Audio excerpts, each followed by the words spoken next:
नमस्कार दोस्तों, स्वागत है आप सभी का हमारे इस चैनल पर।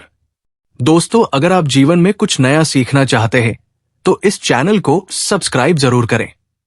श्री शिवाय नमस्तुभ्यम, हर हर महादेव। दोस्तों, एक बार फिर से अपरा एकादशी और भद्रकाली जयंती की बहुत ही विशेष और पवित्र तिथि आ चुकी है।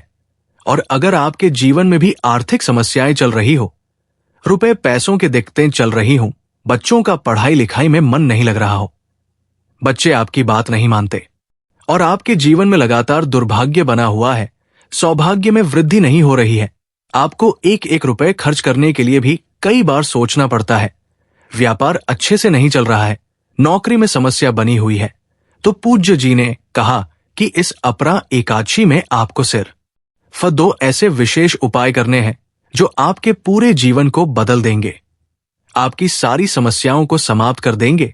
तो चलिए जानते हैं इन विशेष उपायों के बारे में। लेकिन उससे पहले अगर आप भोलेनाथ जी को सच्चे दिल से मानते हो तो इस वीडियो को लाइक करें और चैनल को सब्सक्राइब करके कमेंट में हर हर महादेव जरूर लिखें।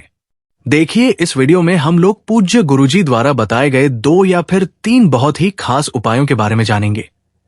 और ये उपाय अगर आप इस अपरा एकादशी में कर लेते हैं तो गुरु जी ने स्वयं कहा कि अगली एकादशी आने तक आपकी हर मनोकामना परिपूर्ण हो जाएगी, चाहे धन प्राप्ति से संबंधित मनोकामना हो, या व्यापार को अच्छे से चलाने के लिए हो, या फिर विवाह के लिए हो, और या फिर आपकी नौकरी के लिए हो, किसी भी प्रकार की मनोकामना हो, वो अगली एकादशी के आने तक जरूर परिपूर्ण हो जाएगी। देखें, पहले तो आप लोग एक बात जान लीजिए कि जब भी एकादशी की तिथि पड़ा करें तो आपको उस दिन किसी भी पेड़ की और किसी भी पौधे की कोई पत्ती नहीं तोड़नी होती है, ना ही पत्ते तोड़नी होती है, ना ही लकड़ी तोड़नी होती है। किसी भी पेड़ पौधे की हम लोग कोई भी पत्ती नहीं तोड़ते हैं। खासतौर से तुलसी जी की पत्ती तो हम लोग तोड़ते ही नहीं।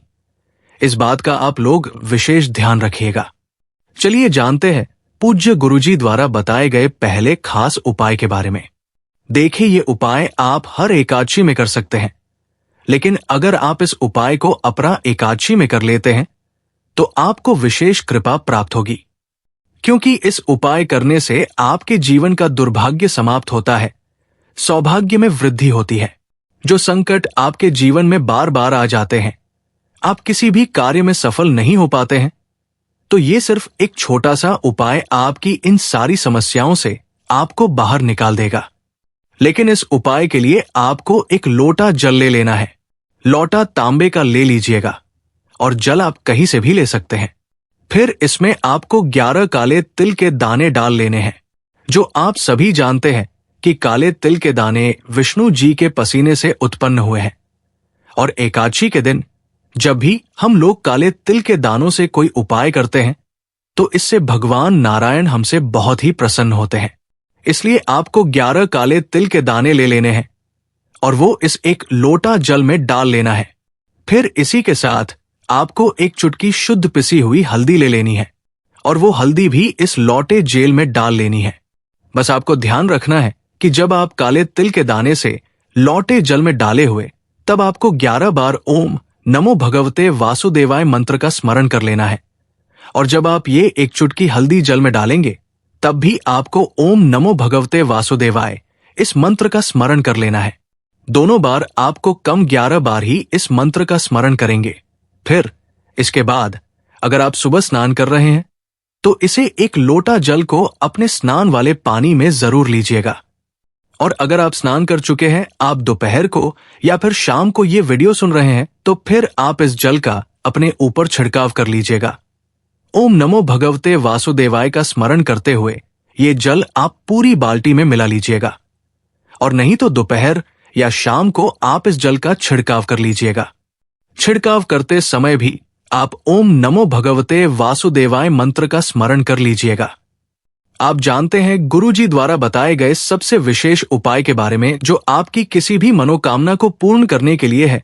अगर आपके बच्चे आपकी बात नहीं मानते हैं, आपके घर में लगातार अशांति बनी हुई है, लड़ाई झगड़ा होता रहता है, रुपए पैसों की वजह से आपस में लड़ाई झगड़ा होता है, आपके जीवन में धन प्राप्ति हो ही नहीं पा रही है, व्यापार अच्छे नहीं चल रहा है, नौकरी में कोई समस्या बनी रहती है, लगातार असफल हो रहे हैं, तो आपको विशेष उपाय जरूर करना चाहिए।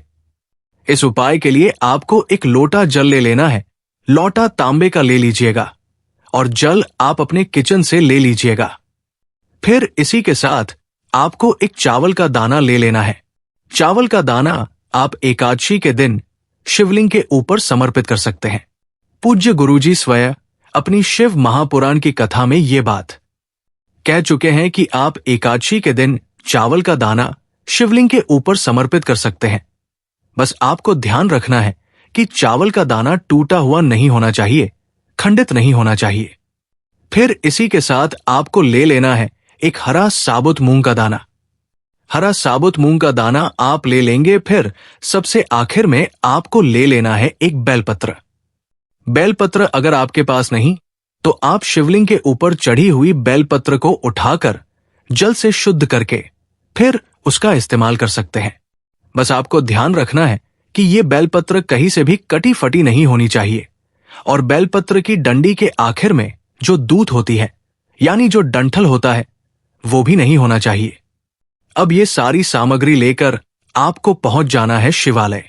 पूज्य गुरुजी ने कहा कि इस उपाय को आप सुबह भी कर सकते हैं और शाम को भी कर सकते हैं। इस एकादशी के दिन पूरे दिन में आप किसी भी समय से विशेष उपाय को कर सकते हैं। अब देखिए, शिवालय पहुंचने के बाद आप सबसे पहले जो एक बेल पत्र लेकर गए हैं उस बेल पत्र को शिवलिंग के ऊपर समर्पित कर देंगे। ध्यान रखिएगा, बेलपत्र की चिकनी साइड का हिस्सा शिवलिंग में टच करेगा और बेलपत्र की जो डंडी होगी वो जलाधारी की तरफ रहेगी। बेलपत्र समर्पित करते हुए आपकी जो भी विशेष मनोकामना है जिसके लिए आप ये उपाय कर रहे हैं, चाहे धन प्राप्ति के लिए हो या फिर आपके व्यापार में वृद्धि के लिए हो या फिर नौकरी के लिए हो या फिर विवाह के लिए हो या फिर आप अपने बच्चों के लिए कर रहे हैं, किसी भी प्रकार की आपकी मनोकामना है तो उस मनोकामना का स्मरण कर लीजिएगा और महादेव से प्रार्थना करते हुए फिर ये एक बेलपत्र आप शिवलिंग के ऊपर समर्पित कर दीजिएगा। फिर इसके बाद अब आपके पास वे एक लोटा जल है, उस जल को आप सबसे पहले थोड़ा सा श्री गणेश जी वाले स्थान पर समर्पित कर दीजिए और श्री शिवाय नमस्तुभ्यम या फिर ओम नमः शिवाय मंत्र का स्मरण कर लीजिए। फिर दूसरे नंबर पर आप श्री कार्तिकेय जी वाले स्थान पर तोड़कर जल समर्पित कर दीजिए और इन दोनों मंत्र में से किसी एक मंत्र का स्मरण कर लीजिए। फिर माता अशोक सुंदरी वाले स्थान पर थोड़ा से जल समर्पित कर दीजिए और फिर से इनमें से किसी एक भी मंत्र का स्मरण कर लेना है। फिर चौथे नंबर पर आप माता पार्वती के हस्त कमल पर जल थोड़ा सा समर्पित कर दीजिए और श्री शिवाय नमस्तुभ्यम या फिर ओम नमः शिवाय किसी भी एक मंत्र का स्मरण कर लीजिए। इसके बाद जो लोटे में पूरा जल बचा हुआ है उसमें आपको ये एक चावल का दाना डाल लेना है और चंद्रमौली महादेव का कम से कम 11 बार स्मरण कर लेना है। साथ ही साथ आप जो एक हरे मूंग का दाना लेकर गए हैं उसको एक लोटा जल में मिला लीजिए और ये पूरा जल आप शिवलिंग के ऊपर समर्पित कर दीजिए और लगातार श्री शिवाय नमस्तुभ्यम या फिर ओम नमः शिवाय इन दोनों में से किसी भी एक मंत्र का जाप करते जाइए। पूज्य गुरुजी ने कहा कि जल आपको बिल्कुल धीरे धीरे समर्पित करना है। गुरुजी के अनुसार जब भी हम लोग ये मूंग के दाने वाला उपाय करते हैं तो इससे हमारे बच्चों में ज्ञान की प्राप्ति होती है, बुद्धि विवेक की प्राप्ति होती है। साथ ही साथ जब हम लोग या चावल का दाना शिवलिंग में समर्पित करते हैं तो इससे हमारा दुर्भाग्य समाप्त होता है, माता लक्ष्मी की कृपा प्राप्त होती है, हमारे धंधा में वृद्धि होती है और बेलपत्र से हमारी मनोकामना परिपूर्ण होती है। इसलिए आपको इस एकादशी में ये विशेष उपाय जरूर करना चाहिए। अब इसके बाद बात करते हैं पूज्य गुरुजी द्वारा बताए गए सबसे आखिरी उपाय के बारे में। इस उपाय के लिए आपको एक लोटा जल ले लेना है। तांबे के पात्र में आप पूरा जल भर लीजिएगा। साथ ही साथ आप 2 तुलसी जी के पत्ते ले लीजिएगा।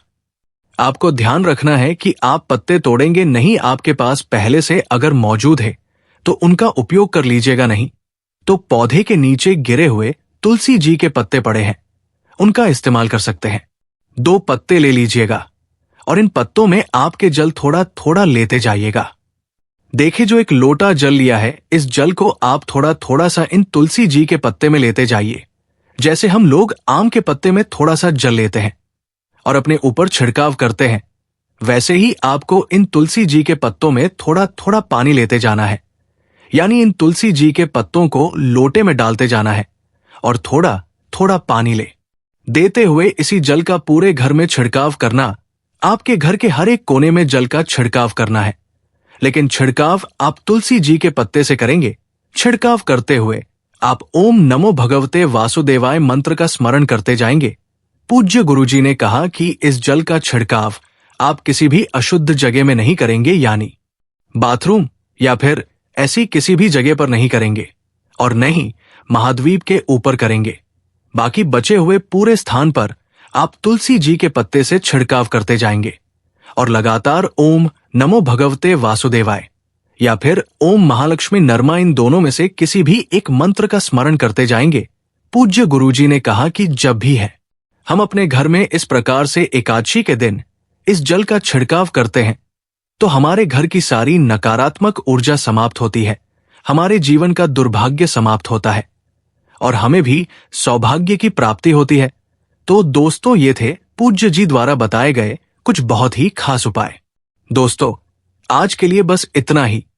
मिलते हैं एक और ज्ञानवर्धक वीडियो के साथ। धन्यवाद।